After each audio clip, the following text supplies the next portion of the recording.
registration. So I'm really, really happy that you're all tuning in. So while we wait for people to fall in, maybe a minute or so, please say hello in the chat. Tell us who you are, where you're from. I know we've had registrations from Singapore, Malaysia, Hong Kong, Taiwan, Thailand, Qatar, Pakistan, Philippines, Cambodia, UK, and even Brazil. So I'm really excited to, sort of find out more about you guys. Say hi to us, tell us who you are, where you're from. I'm Cheryl, I'm from Malaysia. But right now I'm actually speaking to you from London.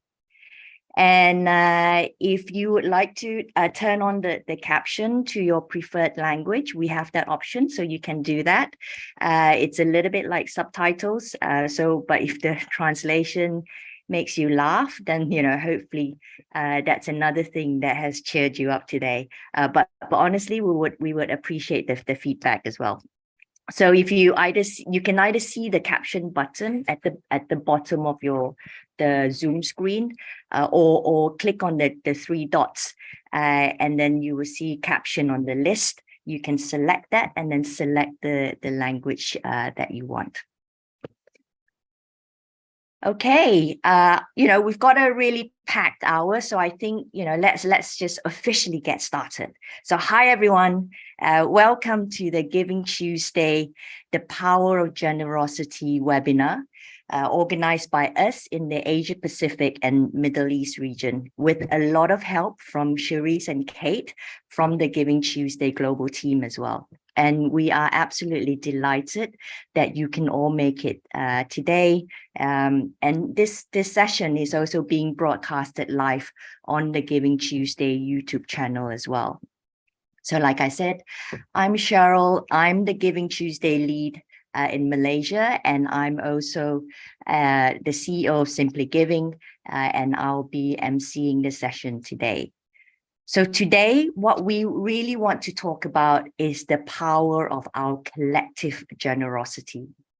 One of Giving Tuesday's core premise is that anyone, anywhere has something to give and can make an impact. And when we say anywhere, we absolutely mean it. So we want to showcase the diversity of the Giving Tuesday movement, and we want to introduce you to some of our Giving Tuesday leaders from across the world. Cherise, can you play the video? Hi, my name is Malingose. I'm from Lusaka, Zambia, and I'm the country lead for Giving Tuesday Zambia. Thank you. Hola, soy el lead de Giving Tuesday Costa Rica y pues un gusto saludarlos a todos. My name is Sneh Vilagazi. I'm from Giving Tuesday South Africa. Hi, I'm Tracy from Giving Tuesday Taiwan. Hi guys, I'm Steve from Giving Tuesday Kenya. Hi, I'm Donald from Giving Tuesday Puerto Rico. I'm Jala from Giving Tuesday in Liberia. Hi, my name is Malou and I'm from Giving Tuesday Barbados. Oi pessoal, tudo bem? Sou JP, João Paulo, sou diretor do Giving Tuesday para América Latina e para o Caribe. A gente tem um hub aqui. Hello, my name is Tessa and I'm from Giving Tuesday Finland. Hello everyone, I'm Olga Finio and I'm from Giving Tuesday Cyprus. Hi, I'm Helena from Giving Tuesday Estonia. Hi everyone, my name is Catherine Windwa and I'm with Giving Tuesday Africa. Hi, I'm Anita from Giving Tuesday Mexico. Hi, I'm Kate from Giving Tuesday Global. Hello, my name is Daniel and I am from Giving Tuesday Tanzania. Hi, I'm Richard. Hi, I'm Tracy. We are come from Giving Tuesday Taiwan. We believe that the small actions can create big impact. About generosity, we believe that generosity means to willingness to giving without expecting something in return. Just taking actions. This is GT Taiwan.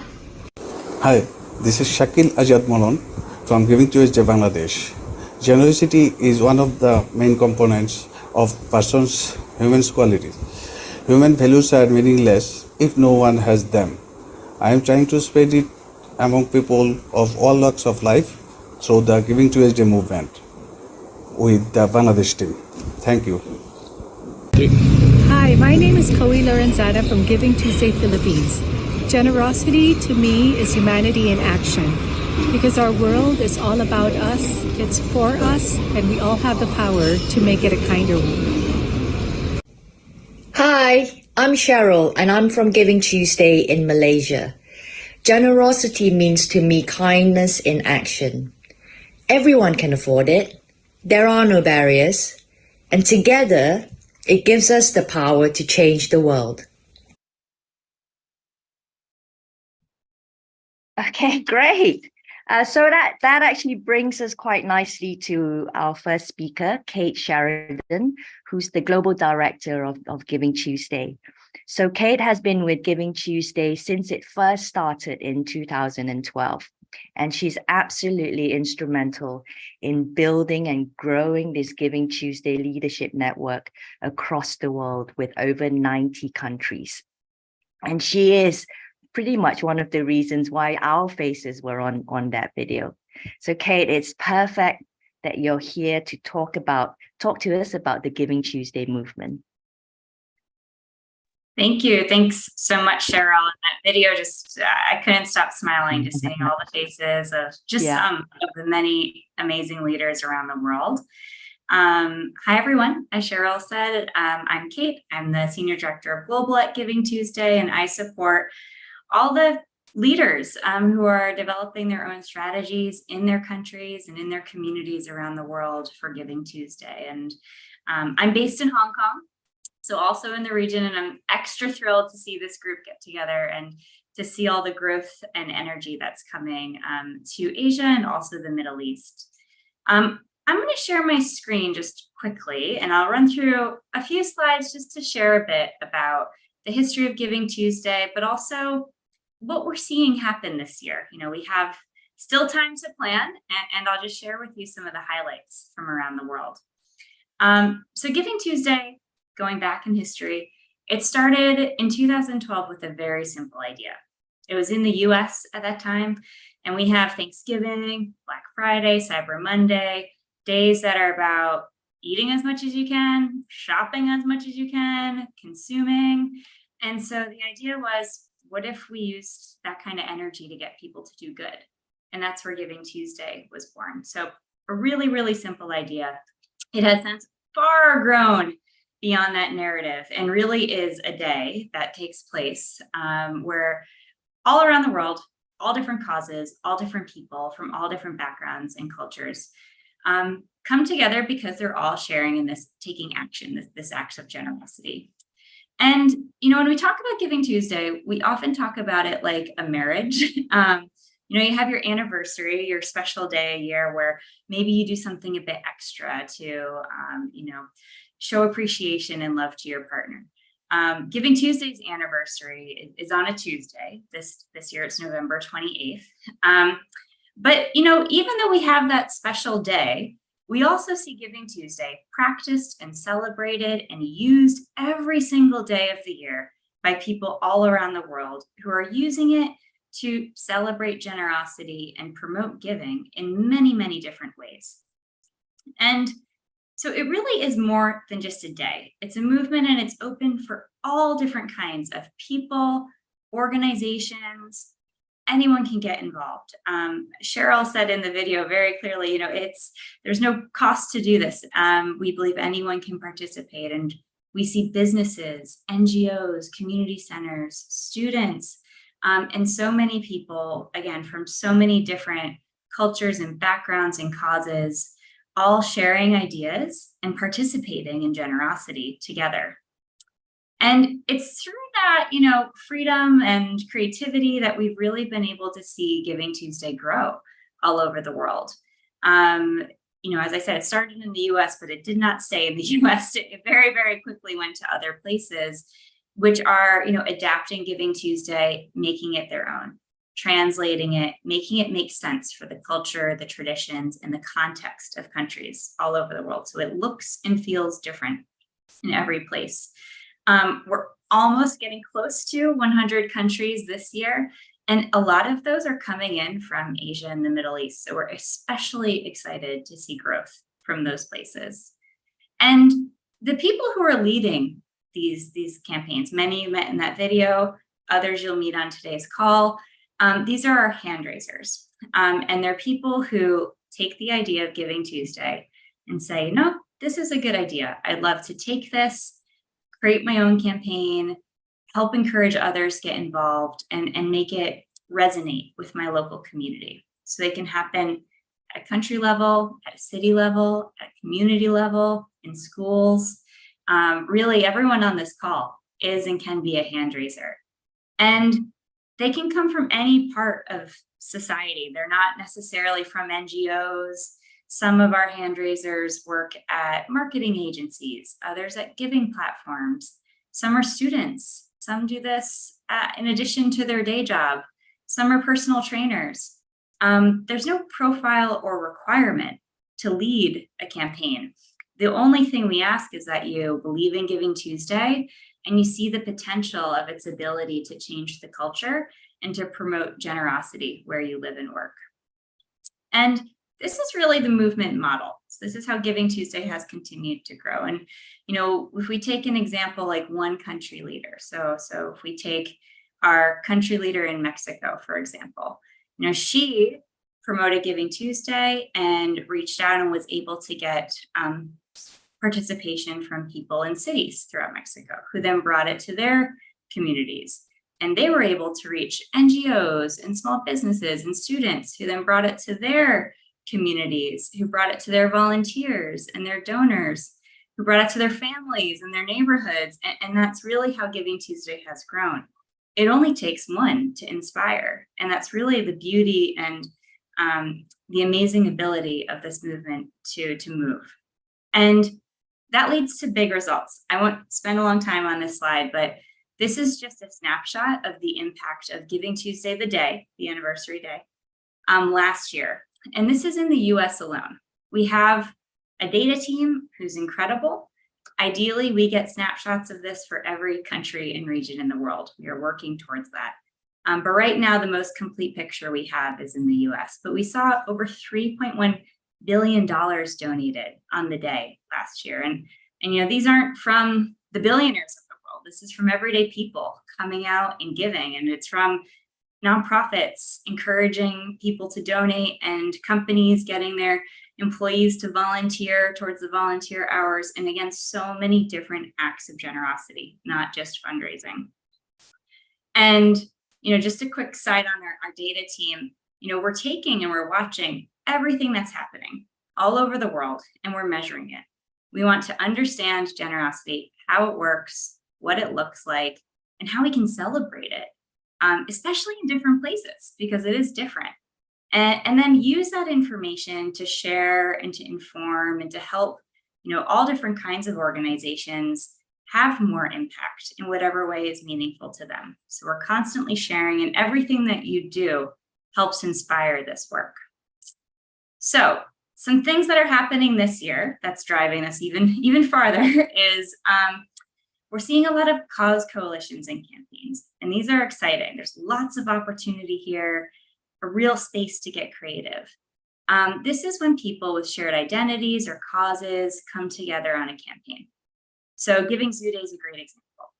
This was started by one zoo who said, you know, instead of doing my own Giving Tuesday campaign and coming up with all those resources and doing it on my own, what if I worked with other zoos and we all did this together? And that's how Giving Zoo Day was born. So they changed the name. It's not Giving Tuesday, it's Giving Zoo Day. Changed the logo, and they worked together as a coalition to create toolkits and opportunities for people to support zoos. And the result of that was they actually raised and did more collectively than they would have individually. We also see this happen through platforms. So Latinx Give is a coalition that was led by Hip Give, and it encourages people across the Americas to donate. And again, they got rid of Giving Tuesday name, they changed the hashtag, they created their own tools, and they use that to energize and excite the community that they can reach. Another great thing we're seeing, especially coming out of the pandemic, is that people are coming together in person. So we're seeing more cities, towns, villages, communities organize giving fairs and events where people can learn about what's happening locally So this is, again, another really great way to get to know what's happening in your neighborhood and area.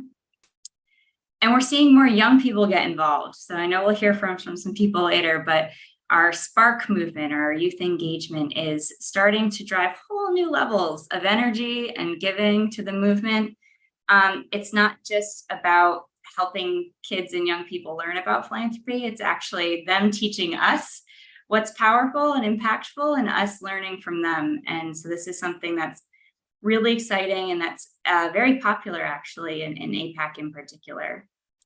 And of course, it's a day to get volunteers and individuals involved. We aren't Fundraising Tuesday. Fundraising does happen, but we're Giving Tuesday.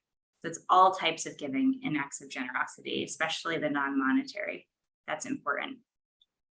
And we're just getting started. It's a pretty young movement. We're learning every day. We learn from your examples. And this is just a quote from one of our leaders in Colombia.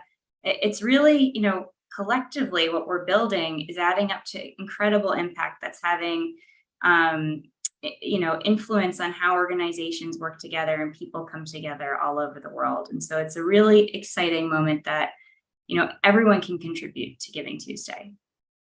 Again, there's lots of ways to get involved. We have tools and resources on our global website, but also every single country has their own in that language and connected to holidays and events that are happening locally. So there's so much that you can do.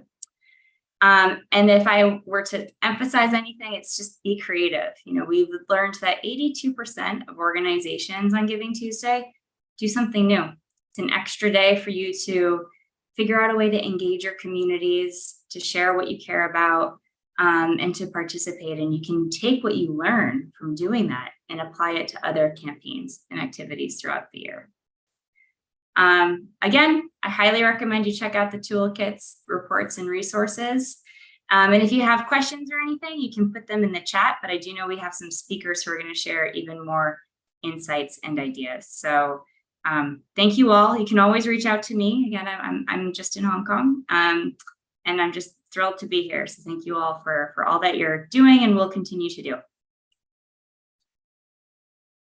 Great. Thanks, Kate. That was so good. Everyone, so if you want more information about the Giving Tuesday movement in your country or the cause and coalition campaigns that Kate had talked about, go to our Giving Tuesday website, givingtuesday.org, and to be connected with your country leaders and the coalition leaders, or you can email us at info@givingtuesday.org. Or, I think a lot of you have my email as well, so you can even email me. So we'll make sure that we'll connect you with the right people. Super. So on to our next session. So our next session is the panel discussion, the power of generosity. And it's going to be a chat with our panel of speakers. And like I said earlier, we want to talk about the power of our collective generosity. All it takes is one generous act to inspire others and turn a ripple into a wave of good. So firstly, I'm delighted to be joined by Ms. Liao Wan-ning, who's the head of communications of Line Taiwan. So Line is a chat and social media app that is one of the most widely used in Taiwan, but also in Japan and in Thailand. So Ms. Liao will speak to us about maximizing the impact of corporate and nonprofit partnerships. Thank you, Ms. Liao. Thank you, Cheryl. And thank you, Richard, for inviting me. Thanks for having me. I'm really honored to be invited to this Giving Tuesday. My name is Wan-ning from Lai, Taiwan. My team and I have been working with CSR1 for 4 years.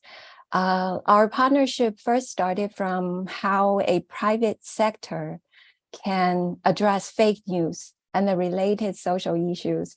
But as our partners grow, so too has the scope of our focus, which has grown beyond fake news to now include protecting children's privacy and safety on the internet, fighting against all kinds of online fraud, helping our society to build resilience through digital transformation.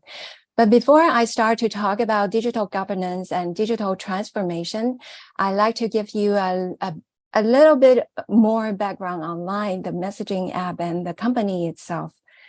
After the Japan earthquake in 2011, we observed that the society at that time had an urgent need for an instant communication tool that allows people to connect with their family and friends. So the founding members dedicated themselves to this cause, and within 3 months after the earthquake, Line, the messaging app, was officially launched.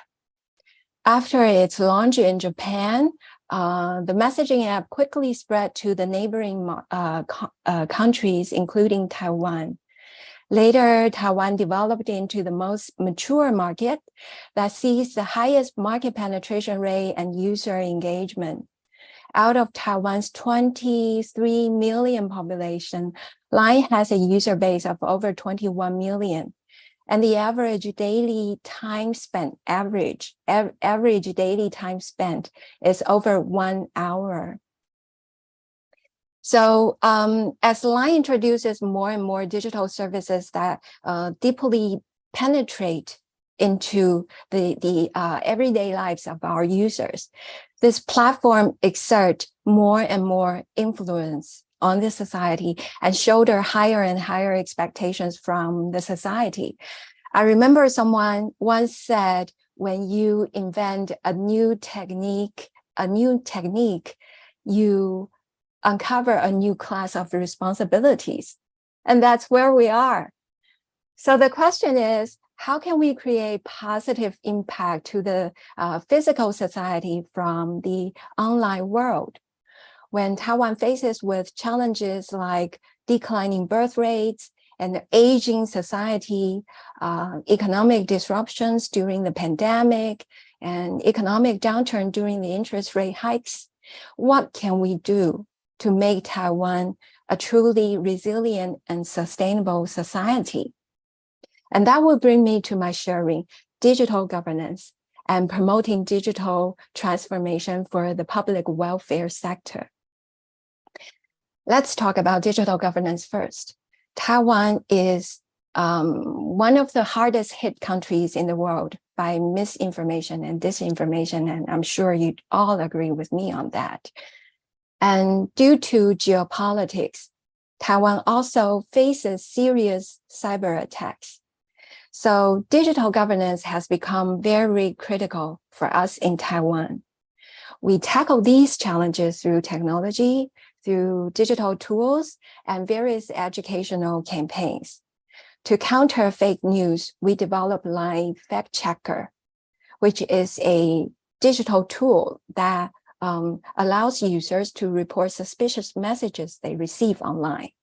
And these reports are then verified by Taiwan Fact Check Center and MichaelPen.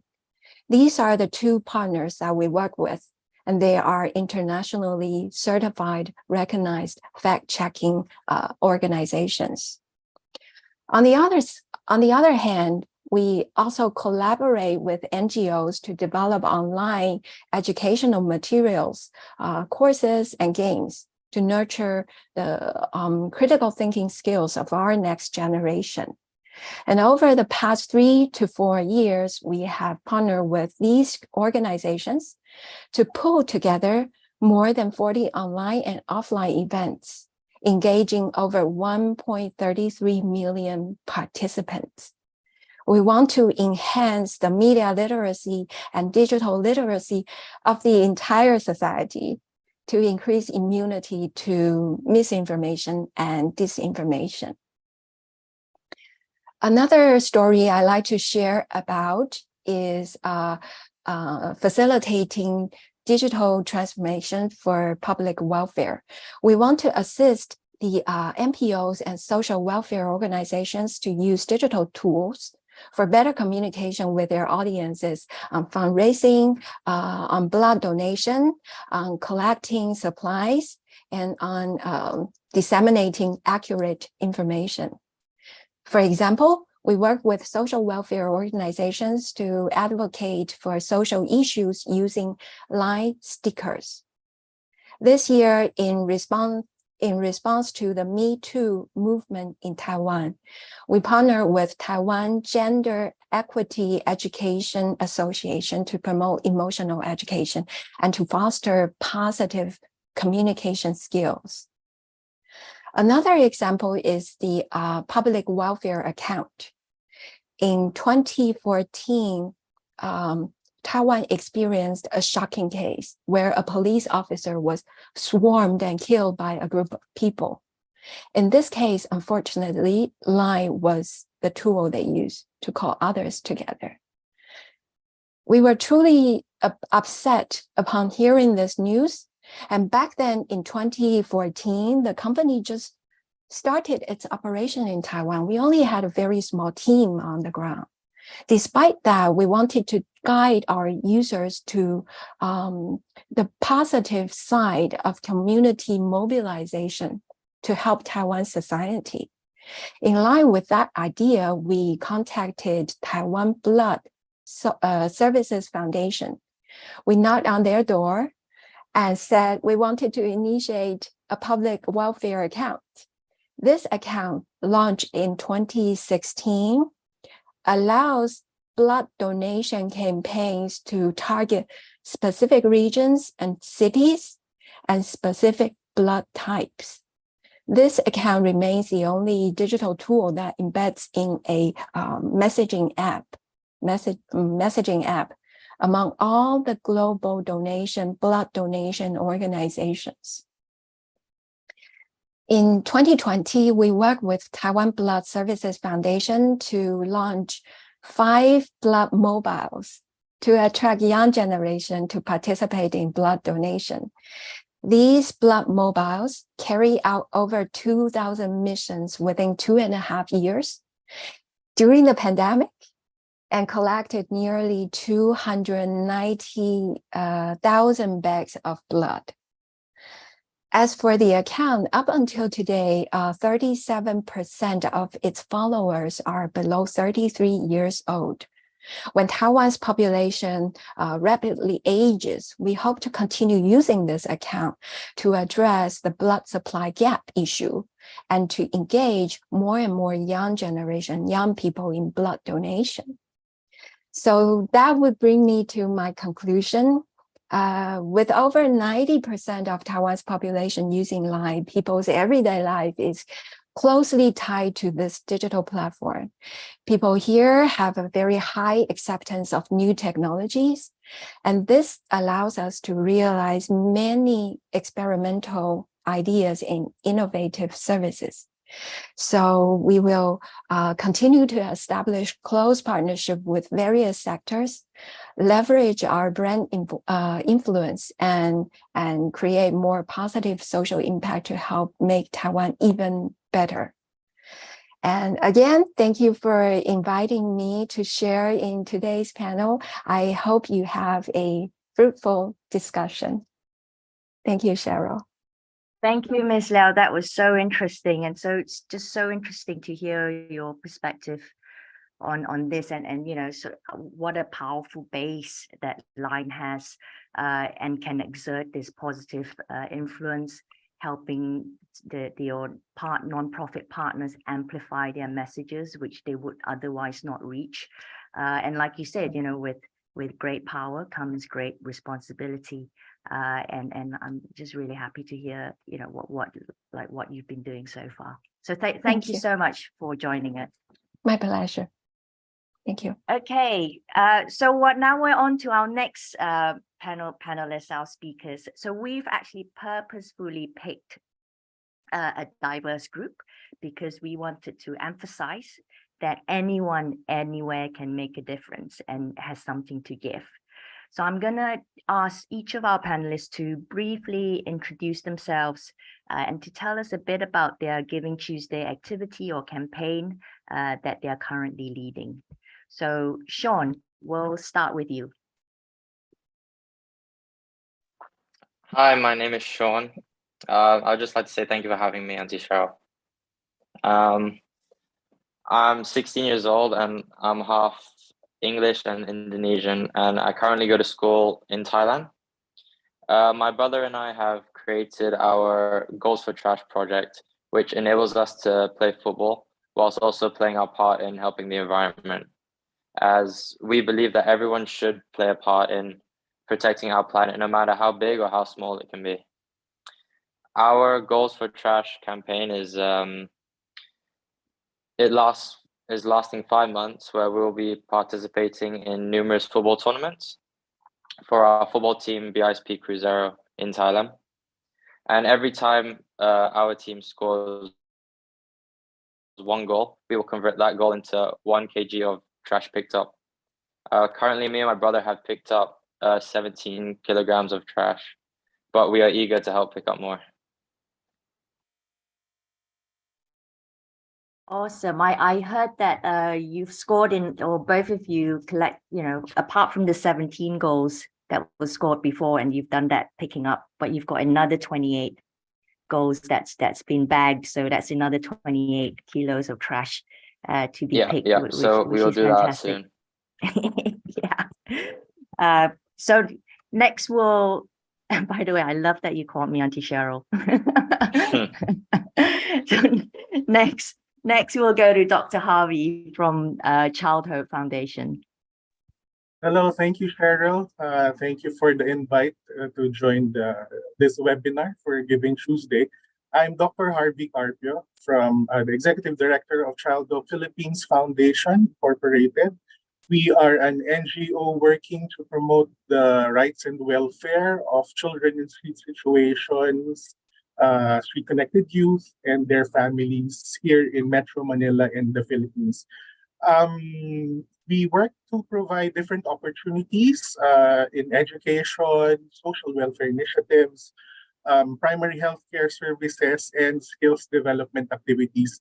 I wanted to share to you some of the photos of our activities during the past Giving Tuesday campaigns. I think with Miss Kubi here, Child Hope was actually one of the first partners, should I say, from the Philippines, who promoted and joined the Giving Tuesday movement. Okay. So in 2020, it was the height of the pandemic. We actually, that was when the Giving Tuesday campaign was launched. We're into fundraising here, but we tied up our activities for Giving Tuesday into the celebration of the National Day for National Children's Month in the Philippines. So in doing that, we launched the Musicalie, which is a celebration of music, being part of expressing the rights of children, especially children in street situations. And Giving Tuesday was a big part of that celebration. In 2021, since it's still into the well into the pandemic, we've actually campaigned for our different volunteers and corporate social responsibility partners into providing food relief packs for our beneficiaries. We've extended that to different urban poor communities who have been affected by the lockdowns. As you might have known, the Philippines is actually one of the strictest lockdowns that have been implemented during the height of the pandemic. In 2022, there was a seminar that was conducted among the beneficiaries, the children's situations themselves and the youth. This was also spearheaded by Ms. Kui in partnership with Child Hope. Those are the pictures of the children, and there were school supplies that have been distributed amongst our 500 beneficiaries all over Metro Manila. And our activities for 2023, we've started to kick it off with the webinar, The Power of Generosity, Impacts and Benefits. We've invited some of our volunteers from from our different company partners, and the national leader for National Spark was also there. One of our volunteer priests was there. And this coming November, we are looking forward to launching the Hope Closet, which is a garage sale fundraising activity to raise funds for our street education and protection program. So that's how we are celebrating Giving Tuesday this year. That's fantastic. Thank you so much, Dr. Howie, for sharing all of that with us. So next we have Azim Christopher, our very own Giving Tuesday leader in Pakistan. Hi everyone, this is Azim Christopher. So good to have you all, and it's a great pleasure to be here. So as told by Cheryl, I am Azim Christopher, and I'm leading Giving Tuesday in Pakistan from the last 5 years now. Also, I'm working as a program manager at one of the non-profit organization called Avoid Pakistan. Apart from that, in Pakistan, we are actually trying to engage as many volunteer initiatives as we can. Also, along with that, we are trying to engage more of the non-profit sector, the civil society, and small businesses. We started Giving Tuesday in Pakistan, focusing on the ground level, not focusing on going at the bigger scale. But so far it's good. So I think I will be telling about it more in coming time. Awesome. So so I'm gonna get down to some questions, and then we'll also open up so questions from the audience. If you have any that you want to post to the panelists, please just type it on the chat box, and then we can read it out to them. So let me just kick it off with a couple of questions. Sean, starting with you again. So you clearly love football, and Goals for Trash combines that passion for football and helping the environment, which is an issue that is important to you, as you've introduced earlier. So we want to know what is the inspiration behind all of this, and what do you expect to achieve?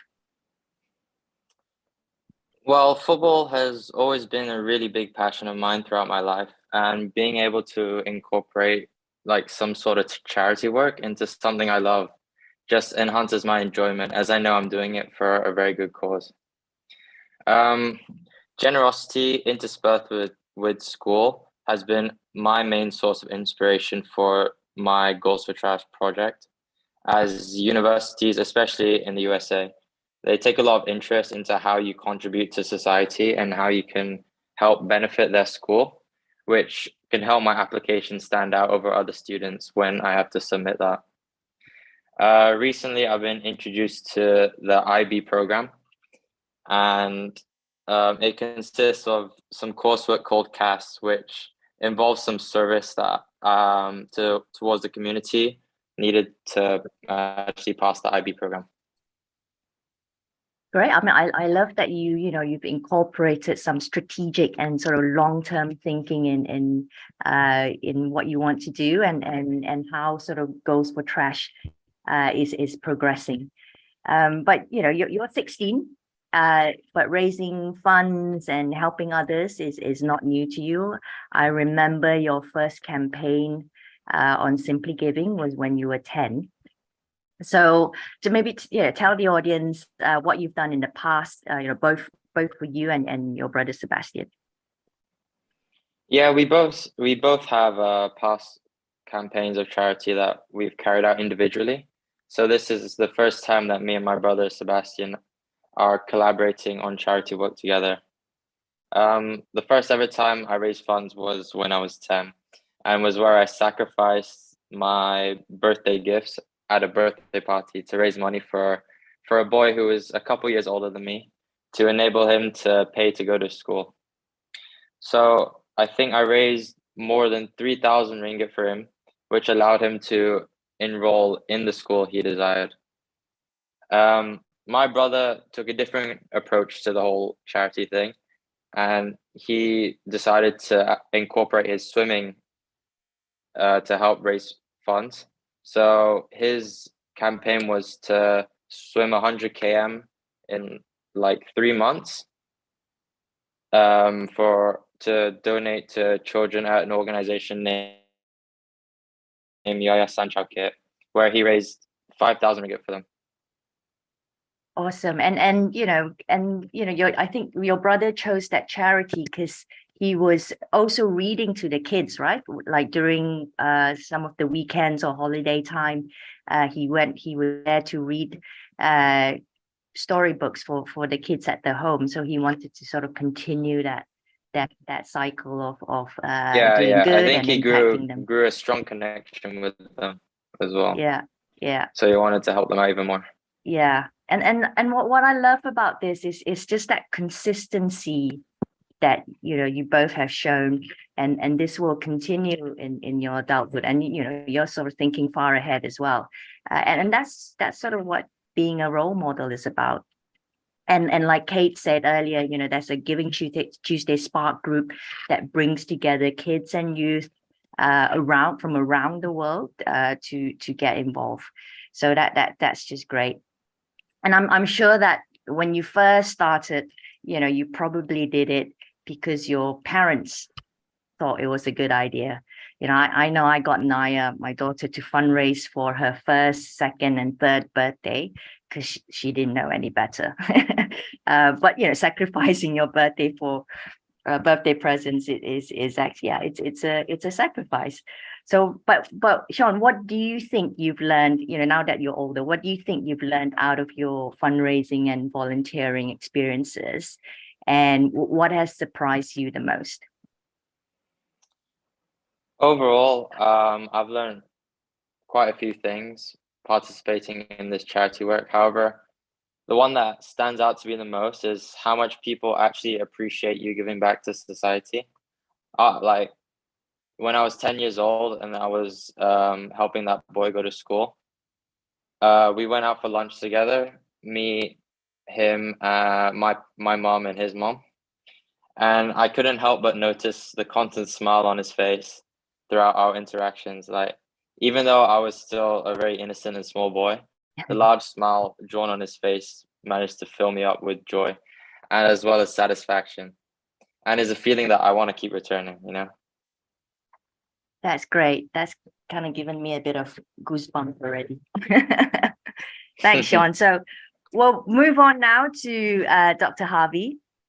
So Dr. Harvey, I've read about your background, fascinated with it. You've gone from being a medical doctor to becoming an advocate for children's rights and welfare. So I would love to hear just a bit more about your journey. Like, how did you get here? Can I just say I was brainwashed?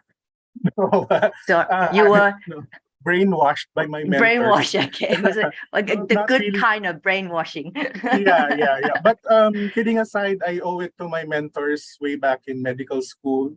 I remember one particular discussion that we had. I was in first year medical school, and we were presented with the case of a child who is Rosario. The name of the child is Rosario. And she has dire situations being a child of an urban poor family. She had to go to the health center to have her checked up because of long-time diarrhea and malnutrition. Okay. So the moral of the story was, what good does it do to treat people's illnesses only to send them back to the conditions that made them sick? That struck me really deeply. And I think health and social welfare and education always has its tie-ups. It cannot exist without one helping the other. So me being a doctor, I'm very much interested into how to uplift the health status of poor people that I have encountered all through my years in medical education. And I think the best way to do that is to be part of social welfare and development. So that's why I'm here and working with Child Hope Philippines. Excellent. And so, in your job, you see acts of kindness and acts of generosity all the time. So that's that's nothing new to you. But what inspires you most in everyday generosity, and where does it help the most in Child Hope's mission? I think that was very evident during the pandemic. Everyone is in a low situation. We've been receiving clamors for help at Child Hope.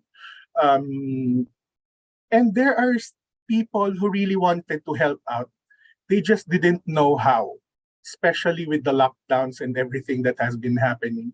And so what we did during that time was to provide a platform for these people, these individuals to help. And we've given them proofs of how their help has transformed the lives of the people who received their donations of food or other in-kind donations that we've shared or distributed during the pandemic. So it's really inspiring that there are a lot of people who really has the heart to help, but they just don't know how to proceed with it. So that's, I think, the biggest role that we've done, we've fulfilled, especially during the pandemic. Yeah, I think that's what we saw as well on Simply Giving. We see a lot of people fundraise, and I think the pandemic really brought out the best in a lot of people, and it was very, very inspiring to see. Then the other fascinating thing I read about your work is, besides providing healthcare services to the poorest areas in Manila, you have also trained the next generation of youth health advocates by empowering your street kids to be junior health workers. That just, to me, sounds amazing. So, we often hear that people with the least wealth have the most generous hearts, and I truly believe that. Maybe you can share some inspiring stories from your street kids. We'd love to hear some about that too. Okay, there was this one particular boy. He became a part of our street education and protection program, I think, when he was 7 years old. I was just starting with Child Hope then. He just wanted to join the education sessions because he wanted food. Okay, because we give food to the participants of our sessions after the sessions. Okay, so he was with his sister. They're from an urban poor family, and they had to help out in eating a living by selling flower garlands into the wee hours of the morning. Although both of them still go into school, but being on the streets, it's a big hazard for them. He said that the turning point in his life was when he became part of the program of Child Hope, when he was able to talk to a street educator, when he was able to talk with our social workers who do the counseling and assistance to them. In fact, he graduated college, and he was now a licensed professional teacher. Okay? Wow. And he did a return service to Child Hope. He taught other street children who was once like him for 3 years. And the main reason was because he wanted to make himself a model and make copies of him, because he believed so much in the program itself that he wanted to help them through the program. So right now, I think as of now, he already has a wife, and they're expecting their first child. And I know that right now he is applying for a position a permanent teaching position in one of the prestigious universities here in the Philippines. Wow. I mean, what incredible impact that you guys have made, and then he's gonna, you know, sort of carry on making that impact going forward as well, which is fantastic. So next, Azim, as you said earlier in your intro, you know, you've been the country leader for Giving Tuesday Pakistan for 5 years. How do you think the movement has grown in Pakistan? It wasn't, 5 years ago when we started this movement in Pakistan. It wasn't easy, to be honest. But as somebody said that, you know, the first step is the hardest one.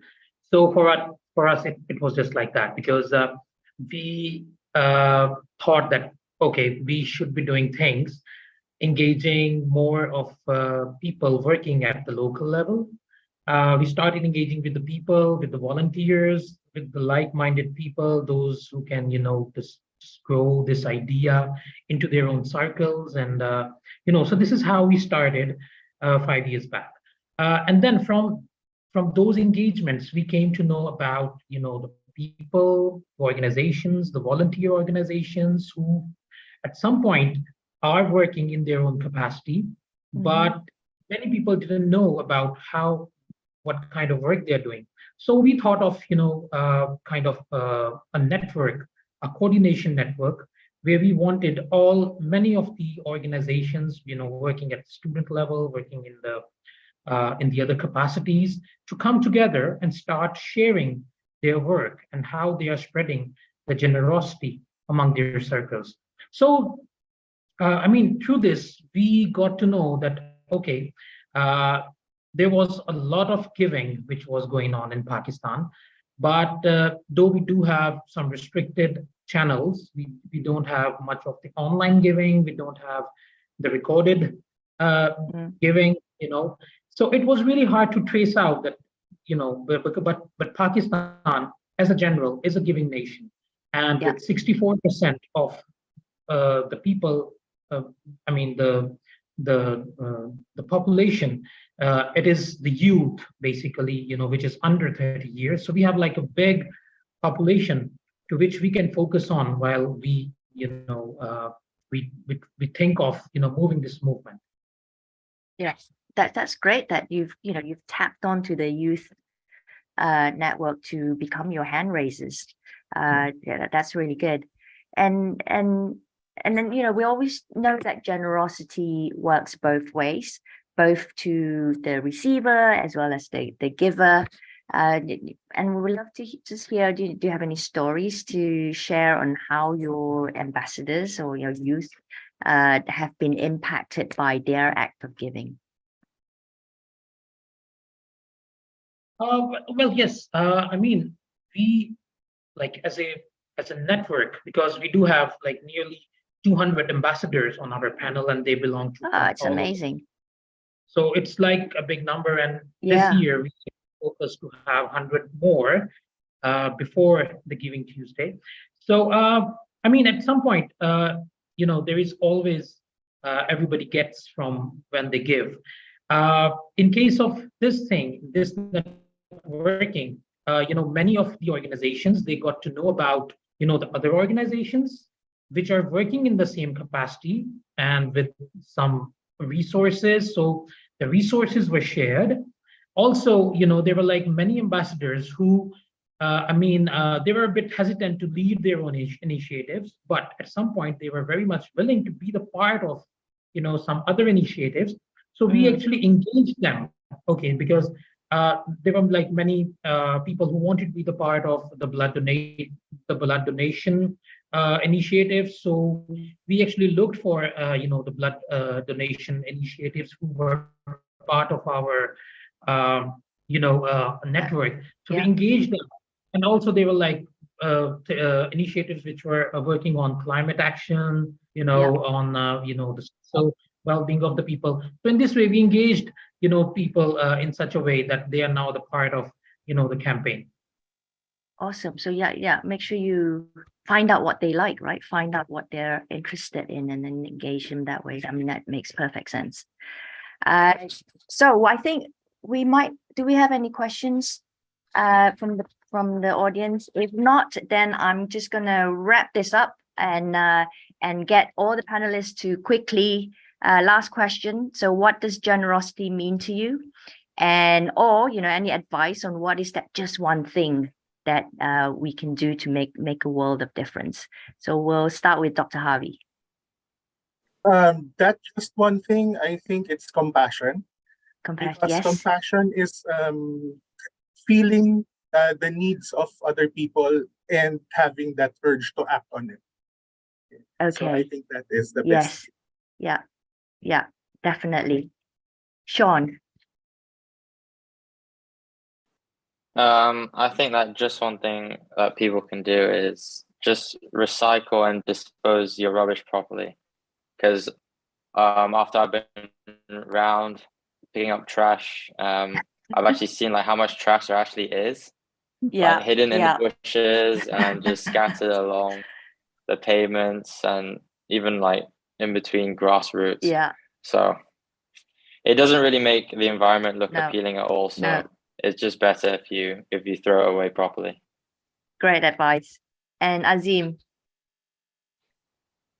Well, I will say that we do think of ourselves. Obviously, it's a natural thing, but we think of career building, we think of personal development, and we think of many things which could boost ourselves up. But I think while we are thinking of this, even for a second or for 5 minutes, if we think of what our development would impact as a whole on the society, so I think that will give us chance to think about the people around us, the animals, and everything. And that is how we could think that as a part of the society, what benefits we could bring. No, absolutely. You still sort of be considerate about our surroundings, and the more we sort of practice thinking about it, hopefully it'll build into a habit as well. Okay, thank you so much to all our speakers. Thanks, Dr. Harvey. Thank you, Sean. Thank you, Azim. That's a wrap on our panel. So I'm going to introduce you to the next section, which is going to be presented by Chloe Lorenza. So Chloe is our Giving Tuesday country leader in the Philippines, and she's going to introduce to you our planned quarterly webinar series. Thanks, Cheryl. And that was really just a fascinating way to see all the different expressions of generosity. So as Cheryl mentioned at the beginning of the webinar, this is the first of a series that we will be organizing. We're planning to do quarterly webinars in the next few months. So we wanted to know what topics you're interested in, so that we will have a poll and you can vote for more than one. And once we get the results, we will be able to focus on these themes and invite speakers specializing in them to present to you, so you could better learn more about the movement. So I think Cherise will flash the poll. Here's a poll. So yes, you can choose more than one.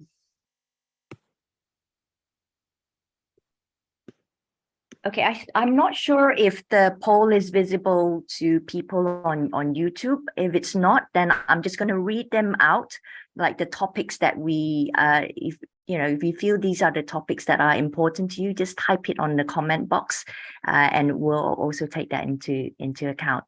So it's so first topic is fundraising, A to Z. Second topic is social media for good. Third topic is mindfulness and generosity. The fourth topic is data is king. The fifth one is youth in action. And then the final one is maximizing your volunteering impact. So we want to know, which you can choose more than one, which are the most important ones for you. And we will organize these as a more focused theme in the quarterly sessions that we have coming up. So it's fundraising, it's social media, mindfulness and generosity, data is king, youth in action, and maximizing your volunteering impact.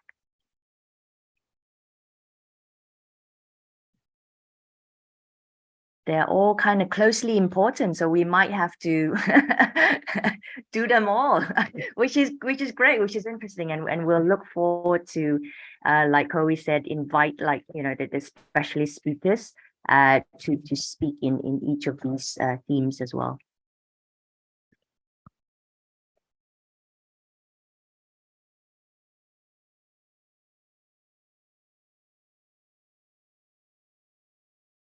Okay.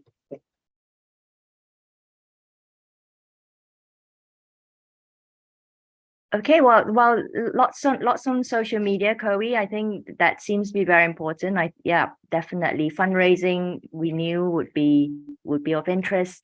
Youth in action. I think that might be inspired by what Sean's presented as well.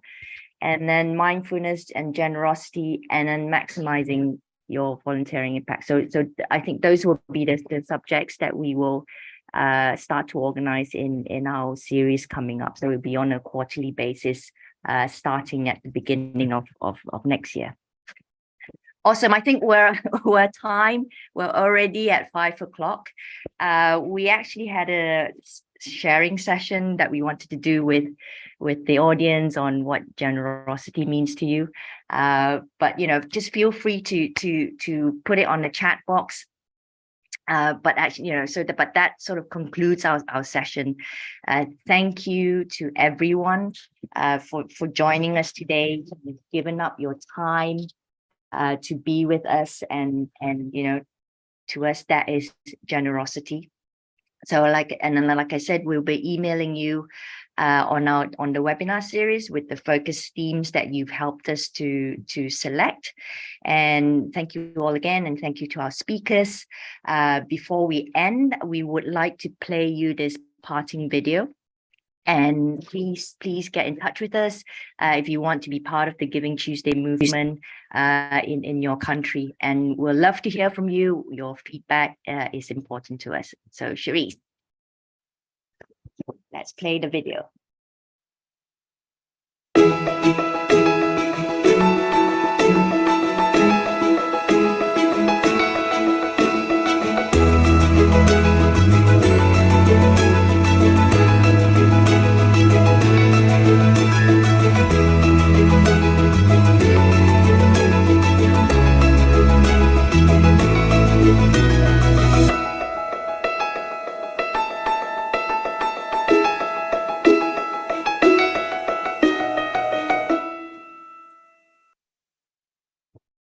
Okay, thank you everyone again, and hope to see you guys soon. Bye.